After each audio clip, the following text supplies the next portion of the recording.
Howdy y'all, Fuzzy Biker here. Look what we got today. This is a Baxter cycle in the Mighty Metropolis of Marnie. This is a 1968 Daytona 500. Look at that hot rod, just ready to go. Let's go for a ride. Wahoo!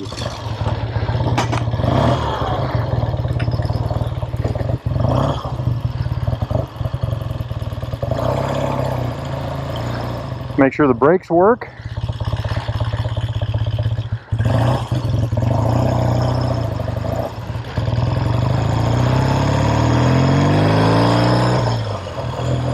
One down, three up, I'm assuming. It's been working. Oh yeah. Feels good, feels good. The brakes do work.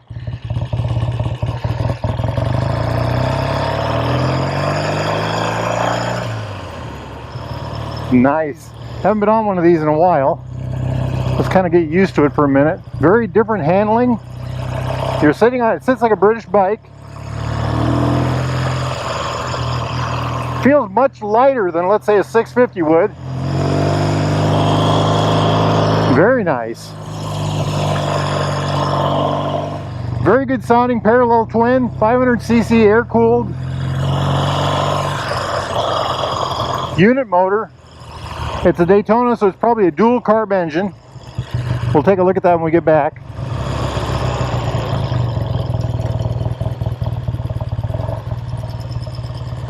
Check that thing out, huh?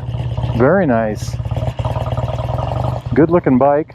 I've got a 32-inch inseam. I can flat foot it, but it's on the tight side.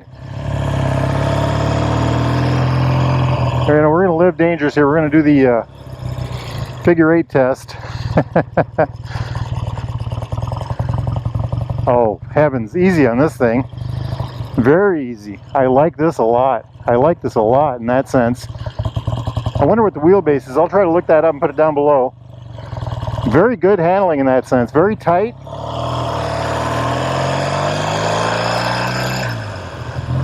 Me gusta.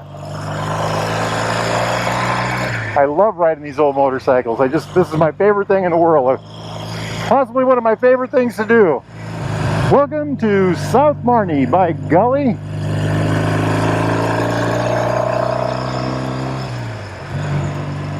Beautiful day for a ride. There isn't much sun.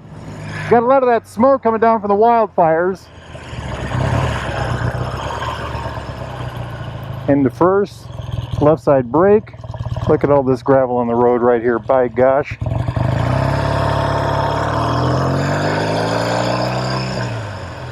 The bike has drum brakes on the front and the back. The front looks like a dual leading shoe. That's probably why they work so good. The rear is also a drum. The transmission goes in and out of gear very well.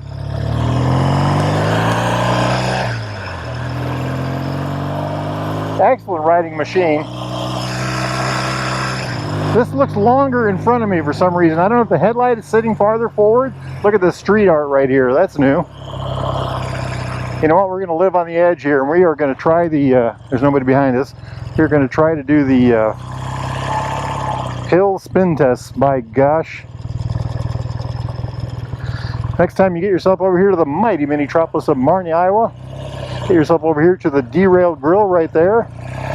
Try their wonderful Wahoo burger. I love the way these things sound.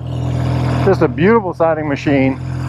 You know, they're very tactile. They're very, the feeling is just, everything's at your fingertips. You know, it's very a light motorcycle. I'll bet you this weighs 350 pounds or something like that. Plenty of torque. Those parallel twins do excellent that way.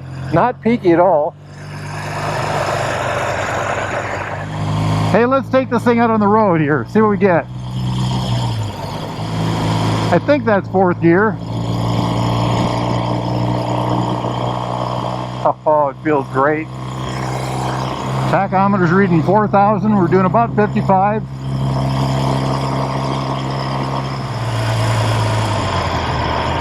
Right side shifter, left side brake. I'm going to pull over here because I don't know what's behind me.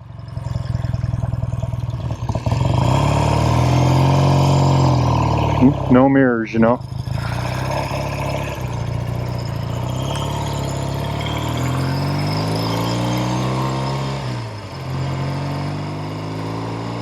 Beautiful. Third gear.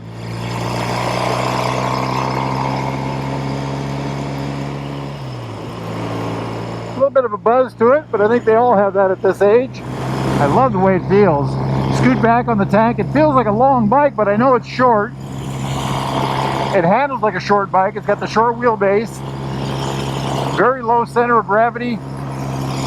Fabulous looking machine. I love the classic lines of these things. And it is a Daytona, the original Daytonas. I feel like a racer from the 60s, by golly. What a machine it is.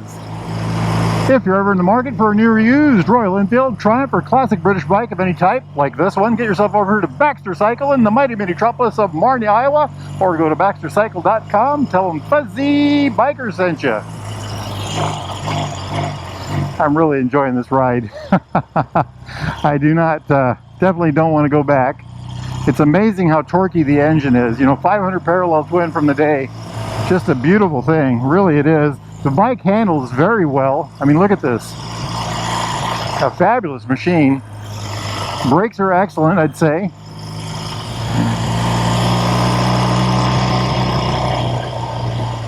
If you're ever in the mighty metropolis of Marnie, make sure you look up there to see Bigfoot Hill. There's some Bigfoot up there on that crest behind that house. Look at this. Just spins around in a circle like nothing doing. Just check that out. The handling on this thing is superb. That's what Daytonas are known for, I guess. That and lightweight. Very impressive. Very impressive.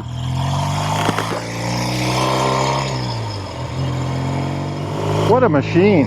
What a machine.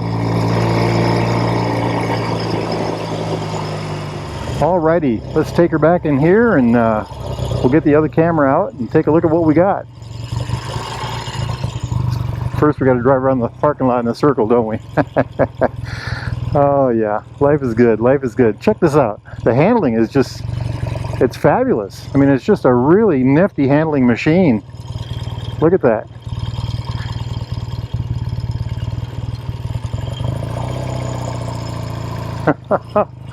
Oh, what a dream, what a dream. 1968, I believe he said. That was really a fun ride. That was really a fun ride. That thing is a treat to spin around on. Just check that thing out. Let the line soak in on it. Absolutely gorgeous. Classic looking motorcycle, you know, vintage at its best. Everything about it just screams, wow, Triumph, you know. Everything is what you'd expect from an old Triumph, I believe. I did put it up on the center stand. Yeah, dual Amal carburetors. Oh, better shut the fuel off. Check that out. Chrome shocks. I love the drum brakes here. There's the electronics from the era right there. Pea shooter pipes. I love all of this. This is just gorgeous the way this looks. Speedo drive right there. Oil tank. Take a look under the seat here. That's how you check your oil. So a dry sump engine. Love the way that works. Air cleaners, other fuel. Shut that off. Isn't that just beautiful? Cam chest right here. There's two cams in here, I believe. Either points or electronic ignition underneath there. Wow. Gear indicator right there. 1 through 4. Shifter. This is how you tell it's a 500. The shifter and the kicker are right next to each other. The fins aren't as pronounced. The head looks a little flatter on the top, and there's no nose cone on the front. Isn't that just a gorgeous thing? I could look at these for hours. Just look at all that detail. Oh, there's the oil lines up there. It is a coil bike, obviously. There's a coiler right there. One or two of them. Wow. Look at all that little detail. This is the dual leading shoe brake. That means each shoe pushes from the place of most advantage to get braking, best braking. There's a rear vent right here. There's also an inlet vent on the front. This one actually looks open. Usually they're closed so they don't get rainwater in them. The Daytonas were supposed to be racers, so maybe that's why they're open. We got the brakes warm. Those are cooling fins right there for the brakes. Right there. Here's the hubcap on this side. I love these booted telescopic forks. Big old chrome headlight. You know, it looks higher than a normal one. Maybe that's why the bike looked longer. Somebody's been riding with keys, huh? The amp gauge up here says Lucas. I'm not sure what these are for. I've mentioned before, but I'm not confident enough to tell you for sure. But so here's the headlights switch. So it's probably a running light and then normal headlight. And the brights would be over here. Horn right there. Smith gauges. And I'm going to mention there's a guy down the road that rebuilds these. He can do new glass, new faces, recrimp. He can do all the innards. He can just do everything with them. I'll put his website right above here right now. Now these are the magnetic type. By 68 they would have been. There's the adjuster for that little bottom part. Choke right there. Horn, high-lows, already talked about that. The wonderful barrel grips. I love barrel grips on a bike. Brake, of course. Brake adjuster right there. Clutch adjuster right there. Huh, single line for the carbs. Or no, that's the choke. Okay, there are two lines for the carburetors. Looking down here, good look at those carbs. They're just beautiful. Daytona on the cover here. Wow, what a piece of art. Gorgeous, gorgeous. If y'all are interested in something like this, a new used Royal Enfield Triumph, classic British bike like this, there's about 100 of them in that back room over yonder. You need parts, gear, accessories, doodads. For vintage bikes, Baxter Cycle is the largest vintage British bike supplier in North America. Say that 3 times fast. And if they don't have it, you're going to have trouble finding it, but they can help you out. Anyway, get yourself over to the mighty metropolis of Marnie to Baxter Cycle, and or go to baxtercycle.com. They can help you out there. Make sure you tell them Fuzzy Biker sent you. Now, it is a nice day, good enough day to go bike riding. I think I'm done with that one for the day, but I've got another good one I'm going to go take out for a spin. Y'all get out there and ride, my friends. Wahoo!